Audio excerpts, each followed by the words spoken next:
want to be alone. I don't think it was just about marriage. I love that. I said to someone that even if I don't know my husband, I know who is not my husband. There are many women who have found themselves in abusive relationships and not wanting to leave because of the fear of how do I start again? Will I ever meet someone? There's a scarcity mentality out there that makes you feel like there's nobody. But that's a lie. I've had someone who said to me, I really like you. I like you because I feel like if I were to marry you, I'm sorted. You'll be praying for me, be praying for my children. I said, so you think I don't want to? It's time to do it. Run. Now is the time to dream far and wide. Now is the time to fail. Fail quickly so that you can learn. There's no such thing as, oh, I failed here. There's so many things that you can do now in your single season that when marriage comes or when kids come, you can still do them, but not with as much speed as you can when you're single. Interesting. Interesting indeed. Yeah.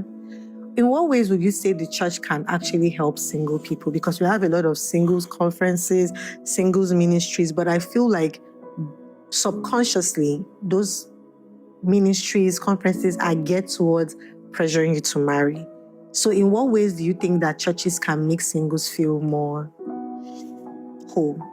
Can the church also do a lot of things for men and encourage more men to attend?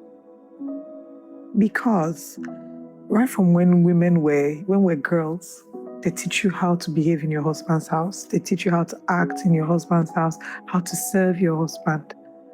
So even when you start to pray, you pray for your husband. Women do a lot more preparation, or a number of women. I don't want to generalize. Some women do a lot more preparation for marriage than men do, because some men think that the only thing they're bringing into a marriage is money, but there's more. There's more. There's emotional leadership. For Christians, the Bible refers to you as a priest over your home, right? There are certain things that, even in communication styles, being able to understand communication, I find that even when they do all these church programs and they say, oh, singles show up, 90% of the people there are women. You would barely see men. I'm hoping that it starts to change and that more men are open. Because the truth is, at the end of the day, it would be great for even men and women to meet themselves in church. So there need to be more men mentoring other men and encouraging them to see the need for mentorship, to see the need for discipleship in the church, being committed to it. I've had someone who said to me, I really like you. I like you because I feel like if I were to marry you, I'm sorted. You'll be praying for me, be praying for my children. I said, so you think I don't want to be praying for me? Mama Lau. Oh, so funny. I said, so you think I don't want to be praying for me? I actually desire someone who will cover me in prayers as well. So we need more people who actually love God and not just men who say they love God. So if it means us praying men into a position of leadership, praying men into a position of just loving the Lord and showing up in church, showing up for discipleship, I think that would be great. I don't know whether it's a cultural thing where men feel like, I think also men are very careful to, hey, I'm not a man, but it's just me thinking. I think men are very guarded about being vulnerable. So those type of things might make them feel like this is unfamiliar territory. That's toxic masculinity that makes men feel like they have to be utterly strong and that showing up for these things. They don't feel like they have to be, but they want to choose where they don't have to be.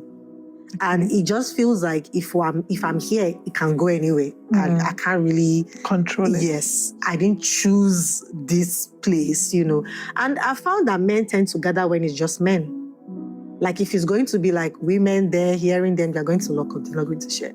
But if it's like other men, if it's just like men only conference, and that's the problem too. Women, we need to also learn when some things are not about us and leave men to have step out of it. I agree with you. I remember my husband telling me there's this conference happening. There were all these men. So he thought it was a male conference and he went and he came back. He was like, I don't know why women were there, because I was just like, this was supposed to be like a men's conference. Why are women there? And I just feel like women, we need to calm down with the church going, all right? You already go for Sunday service, midweek service, everything. Once you see it's for men, let them have something. Don't insert yourself. So that's what I just feel. I feel like he came back and he was actually, honestly, not even in a weird way, but honestly, so confused. Why were there women at this conference? It's supposed to be a men's conference. So, I think another way that the church can also support or encourage single people is to emphasize communities. Really, I think it's a big big part, should be a big part of our worship. My church does that really beautifully, and I'm grateful for that, because in communities you're able to share, you're able to be vulnerable. Sometimes you're able to say, I'm not doing so good, and people will cover you, right? Encourage community. I think it's very important. Community is also how people meet each other. Yeah. Right?